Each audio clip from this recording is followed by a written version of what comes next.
Okay, so when we talk about containers and security, there is lots of excitement around a new collaboration that we launched a few months ago called Kata Containers. Maya talked a bit about it, but to learn more about it and defy the demo gods by running it for the first time in history on stage, we have Anne Bertuccio and Eric Ernst.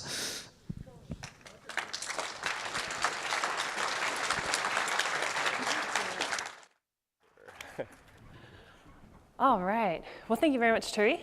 Maya's talk was pretty darn great, right? Yeah, woo! Thank you very much, Maya. It was maybe a little alarming, particularly if the concept of containers don't contain was new to you. You might be sweating a little bit in your seat. We also believe that we need to harden those isolation boundaries. One of the other things we believe is that this needs to be available to everyone, these solutions we come up with. We believe they need to be open source.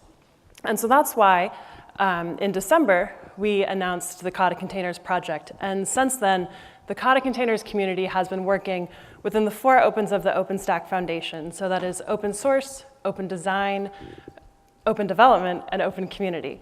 We've been working on Kata Containers out in the open, and anyone who wants to come along for the ride has been welcomed in. And that's why I am so thrilled to say that as of a few hours ago, Kata Containers 1.0 is now available. Yeah. Please jump to the next one. Perfect. So Kata Containers 1.0, it delivers an OCI-compatible runtime, whereas Maya's diagrams were alluding to. Unfortunately, we don't have such cool sketch artists, but we do have some really good designers. So we are wrapping a lightweight VM around each of these containers or pods, and they all have their own kernel. And with that, I'm going to toss it over to Eric for a live demo of 1.0. Dun, dun, dun. So what I have set up, I think it's set up, it should still be set up, we'll find out in a second, is a 3-node cluster. I kind of have a mix of a few things going in there. I chose a mix of Fedora and Ubuntu. It could have easily been some other distros as well. It's just what I had. And I have a mix of different CRI shims that I'm using. Specifically, I'm using Cryo and CRI Containerd. So for Kata Containers, the way that we integrate today with Kubernetes is through these different CRI shims. So what I'm hoping to show is how to set up easily a mixed cluster of running nodes that are using both runC and Kata Containers. And just a shout out for VexHost, who is very helpful, Mohammed, for easing my pain of getting a demo and a cluster up and running. It's great. So jumping over, let's see what happens. I hope there's some nodes here. There are still some nodes here. Okay. Show you some labels. There's really not too much to see on that. But I really want to add Kata Containers on it. So the main thing is this is a running cluster. It knows nothing about Kata. It's never run a virtual machine before, and it makes me really sad, and I want to put Kata on it.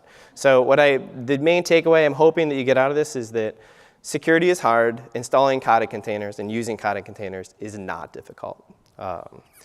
So with that, I will show you, what do I want to show you? I have a daemon set that I created.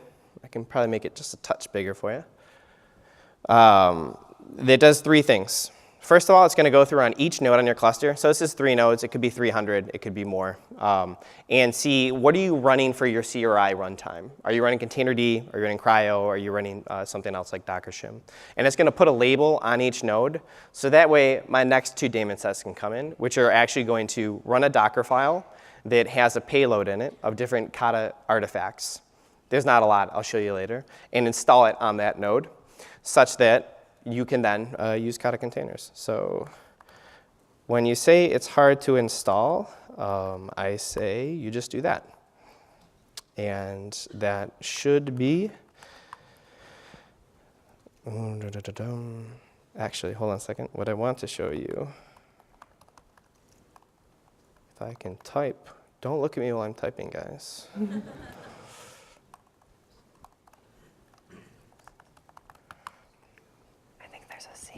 Oh my gosh.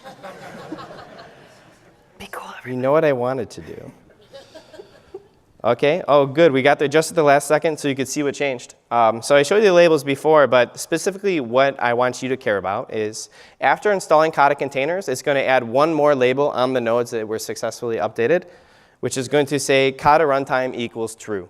In this case, we have two nodes, Kata runtime, or container runtime equals cryo, container runtime equals containerd. So pretty neat, very exciting. You guys should all be very excited. You can use Kata Containers now. So let's start playing with it and run a super amazing demo. I saw a lot of WordPress demos recently, so I decided to go even more exciting and make a Guestbook application. So this is just a very standard application available on the Kubernetes website of like, hey, do you want to try Kubernetes? Just do this, and now you can see it working. So if I pull this port, jump over here, cross my fingers, use that port, not this port, you should see something really mind-blowingly exciting. But in this case, Kata is nowhere in place. We just took something off of the internet and applied it. So what I want to do is update what the workload is doing. So what did I just do? Let me show you. Let's update this and look at this. I'm doing 3 things to the running deployment at this point. I am adding some annotations to the YAML file that I already used. So the Guestbook has a front end that is essentially what you're looking at on the website. And it has 3 different instances of it that are just using run C today. I want it to run in a virtual machine in case I'm a little nervous about what someone is going to do. So I have to do a couple of things in this case. One, I'm going to add an annotation. And depending whether you're using cryo or containerd, it's slightly different. It's just opposite logic. Do you trust it? Yes. Do you not trust it? No. It's the same thing, I think. You just got to think that through. This is getting better defined, again, at the sandbox level in Kubernetes, and this should become more standardized so we don't have to remember which inverse you have to apply for an annotation.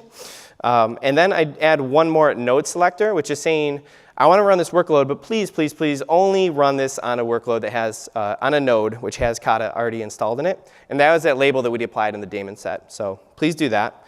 And then for demo purposes, I want to make sure that they run on all their nodes. So I'm spreading it out. That's what anti-infinity does. So let's make sure people are still alive. Everyone's around and available. Let's see what's going on the actual host itself. My goodness, there's QEMU running. What is that about? And if we look at the kernel version, I see that we're running 4.16 on there. Oh, that's not exactly what I want to show. Bear with me.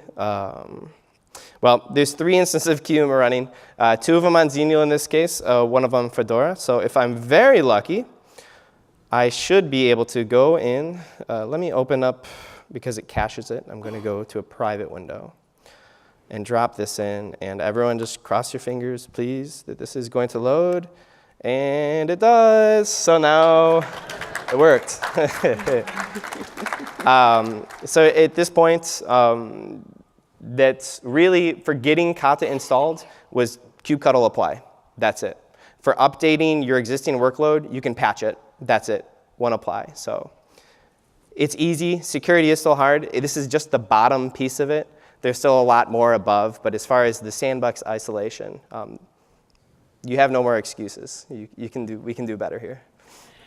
And so if you're interested in learning a little bit more about Kata containers, the architecture committee will be giving an update on dresses with pockets. This is really handy. In room 208 today at 3:30. And then if you're interested in becoming a contributor to the Kata project, please join us Thursday at 4:40 in the Lightning Talk Theater sponsored by SUSE to learn how you can become a Kata Containers contributor. Thank you very much. Thanks, guys.